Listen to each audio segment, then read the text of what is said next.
just given the degree of difficulties of this one involved?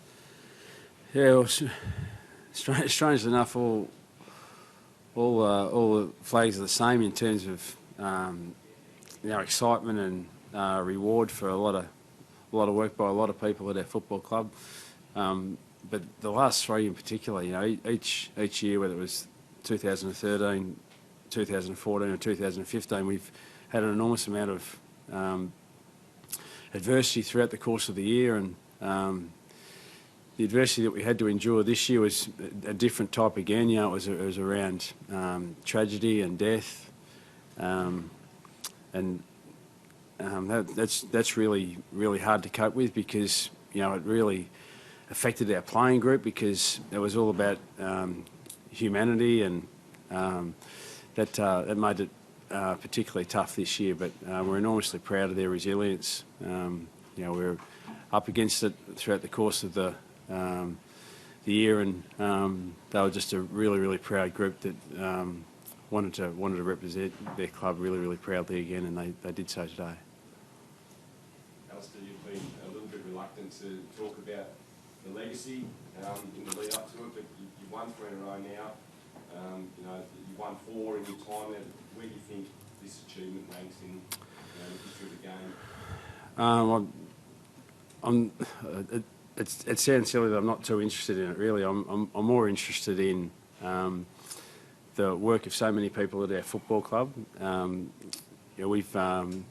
We've had to do some really hard yards as a footy club. I know that there was something in the press this week about where our club's come from since 1996, when we nearly fell over, and we're on our knees as a football club. And Don Scott, came and was on the footy show, and brought the cup in, and to acknowledge the contribution he and many others made to getting our club back on its feet again. And a lot of work by a lot of people's gone into this. So it's easy to give credit to coaches and players and that sort of stuff, and we'll accept all the plaudits that come our way. But really, what we're really proud of is the contribution that so many make to our success.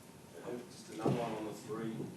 History showed that Brisbane had a tilt, and then they fell right off the perch after that quickly. How do you prepare and to avoid that? Yeah, we've got to do some really strong work with our list. When you stretch through to the last game of the year, there's at least 10 clubs that have got a 4-week head start on you. So we need to address that. But we're really excited with the youngsters that are coming through at our football club, and we need to make some decisions at some point in time over the next 12 months to 2 years about our ageing veterans.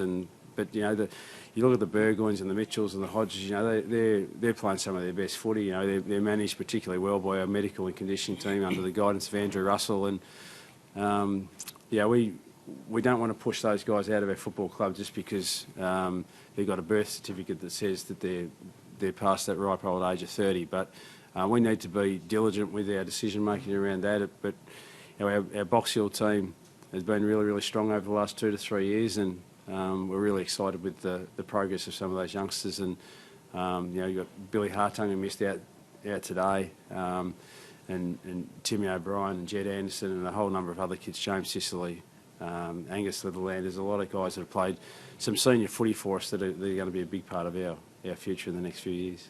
Alastair, it's the hottest grand final in history, and you're the oldest Premiership team. How fraught did it get for you guys during that, late in the second, early in the third quarter, when they were trying to come back? Yeah, listen, it was hot for both sides, and that was the attitude that we took right throughout. Given the nature of the final series, most of your footy's played at night. So, despite everyone saying, "Oh, this is going to suit a team that comes from Perth," all they've done is play night footy for the last little while as well, similar to us. So, in terms of dealing with those oppressive type of conditions, we gave ourselves a chance, and we worked really hard as a club, particularly after our qualifying final loss, to give ourselves a chance back on our home deck at the MCG. And we thought if we could get it back to this ground, then this is where we feel we'll play our best footy. And fortunately for us, this is where the grand final is played each year. So that suits us just fine. What was Oh, strangely enough, Peter, a lot of it was to do with the shape of the ground and the footwear. The Subiaco Oval was very, very slippery, and we didn't cope with those slippery conditions very well at all. Incorrect footwear.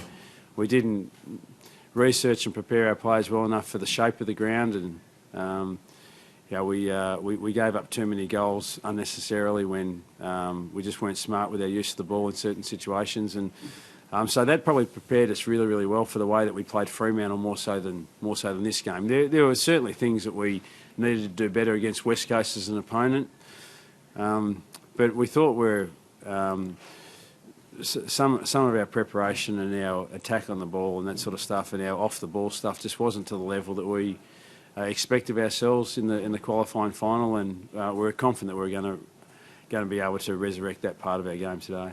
How about for you, Cyril, to win a fourth premiership? Does it feel any different or any better in any way than the previous three? I said to Raf, it was an unbelievable feeling out on the ground, and I think as the grand finals go on, they get a lot better. I think it's the losing one that definitely plays up on your mind a fair bit. So I think that's been our driving force for the last 3 years. What does it mean to you to join your uncles in one semi-finals? Yeah, it's an unbelievable feeling to follow in their footsteps, and very humbling to have received the award, and especially to get it from Andrew McLeod. Marco, congratulations.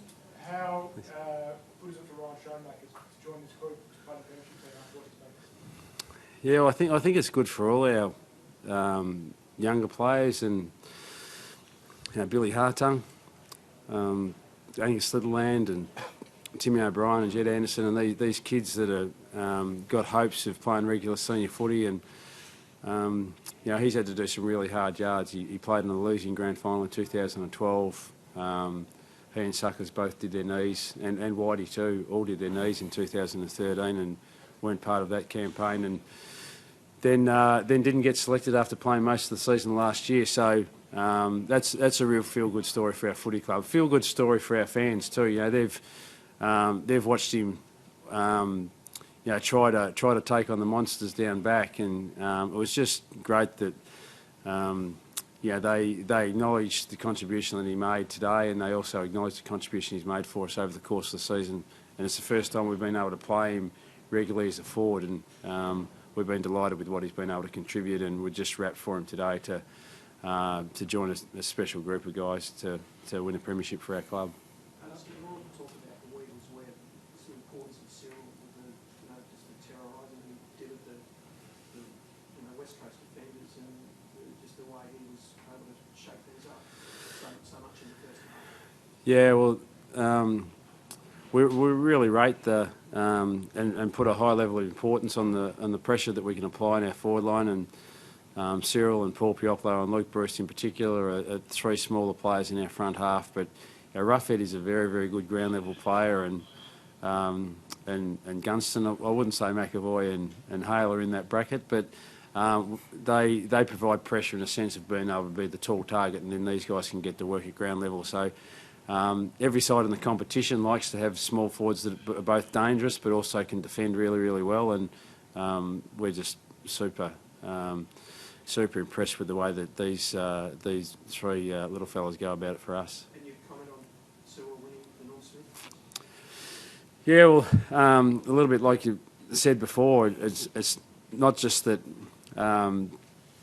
he's won the medal, which is a great achievement, but the fact that there's family history there with both uncles on both sides of the family is quite an extraordinary part of the history of our game. And our Australian game, we don't, because it's not an international game, we don't get the benefit of having cultures from other countries actually influence the evolution of our game. But these Aboriginal boys who have come into our game, particularly over the last 20 years, and Cyril's one of them, they've just done so much for our game. And we're wrapped. We've got 5 Aboriginal boys at our footy club, and they all make enormous contributions to our club. Whether it's Sean as the elder of the 5, or young JJ Jermaine, who's the youngest. They just bring so much life and love to our footy club, and we just love the contribution that they make.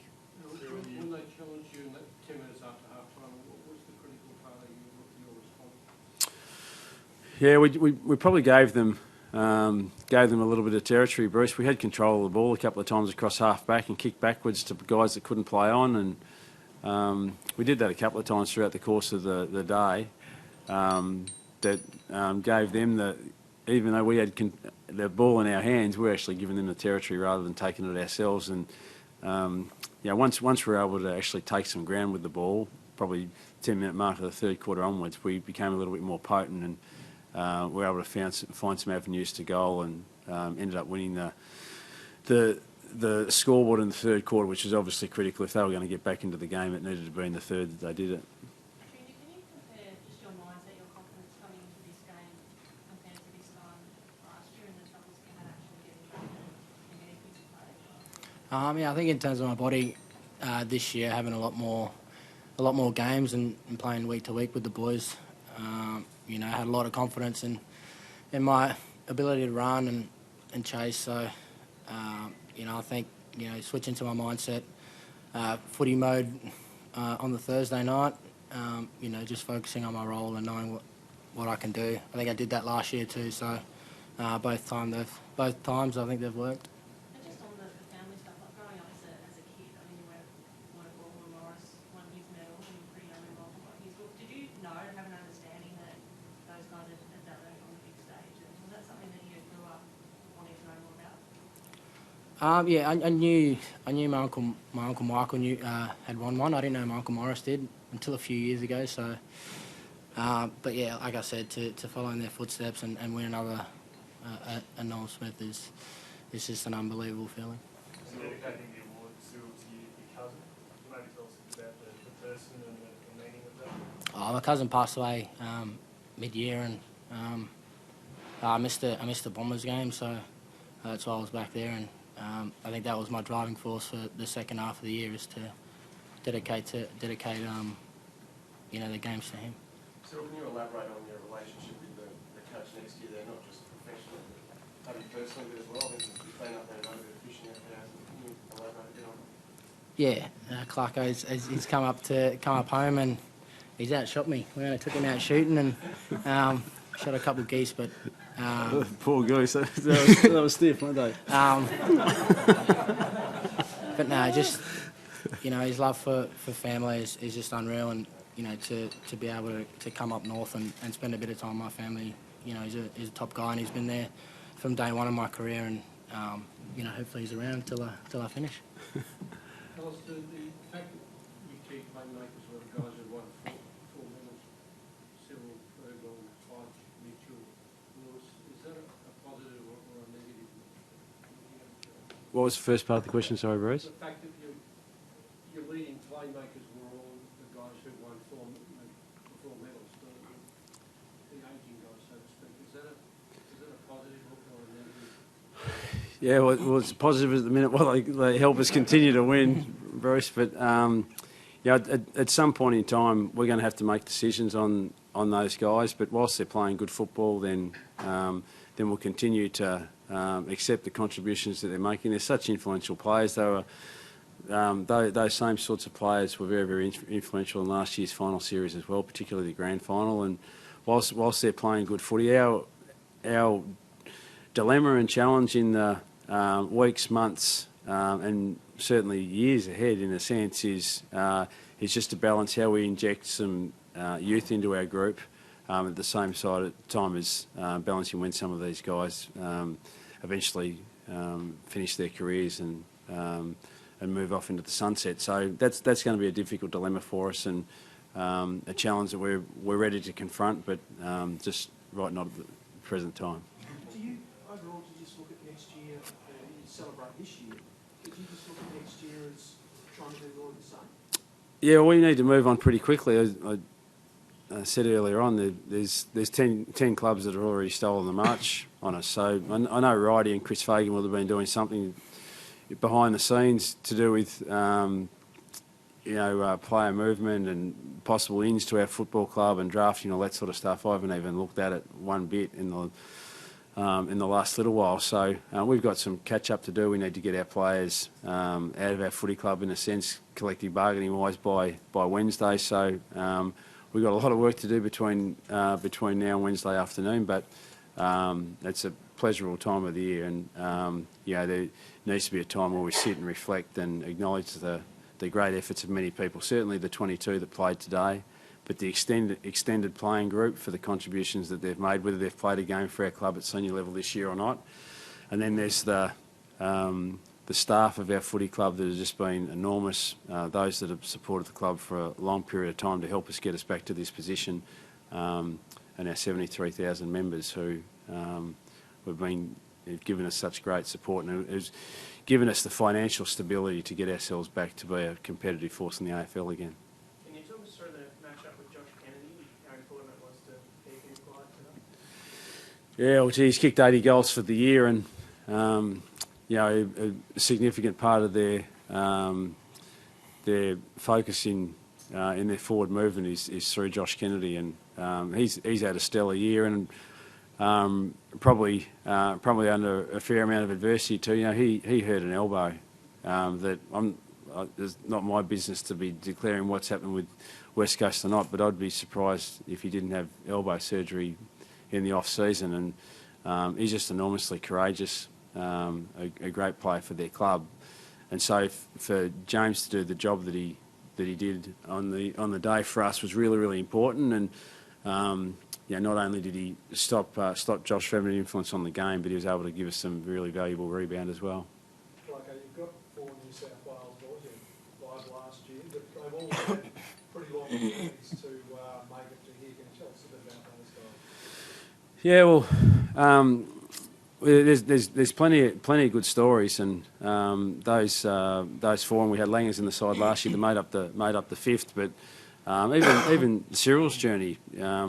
Each player has had to endure a lot of hardship along their journey, and whether that hardship is just from the sacrifice they've got to make to be league players, or there's some genuine hardship like trying to overcome some injury adversity that Cyril had last year. So a lot of those guys from the New South Wales crew, they've had their challenges too. Suckling and Isaac, they came through different sort of pathways, and but we're really excited with the contribution that they can make to our club. We draft everyone with the purpose of coming in and playing a role, and those 4 all did some special things for us today. So Alastair talks about the big Indigenous contingent in the Hawthorn club, and the obvious family connections and your cousin, so many special elements about this, but also you went in a year that Adam Goods retires, and he's obviously had a lot going on this year. Just how special is it to, I guess sort of almost passing the baton in a sense, when he retires? Goodsy's done a lot for the game and a lot for the Indigenous people and players, and it's sad to that I don't think he made it today. So definitely would have been nice to see him go out in that way. But yeah, passing the baton on, there's a lot of good Indigenous players in the comp. So Goodsy's left a good legacy. Junior, you played a part in, I think, goals throughout the game. Thought running really the last one through, but how much do you enjoy just playing that part, watching your teammates finishing off? Does that excite you as much as kicking one yourself? Yeah, I'll definitely. Back home, watching my cousins play, a lot of the Riolis pass the ball off, and for me, I think I get a lot of joy out of, other guys kicking goals and getting in the game as I do kicking one. So it was just good to be on, the score involvement. Cyril, did you realise you're now the leading Premiership player from an Indigenous perspective, and now that you do know, if you hadn't known before, what does it mean to you? Oh, I think when I retire and look back on my career, it's probably something I'll probably enjoy. But at this stage, it's just having fun and playing Hawthorn football. You got to share it with Bullet. Bullet Burgoyne's got 4. Yeah, he does. Does he have a name? Has he got a Norman? No. Has he got a Norman? No, joke. He's been stiff a couple of times. Thanks, guys.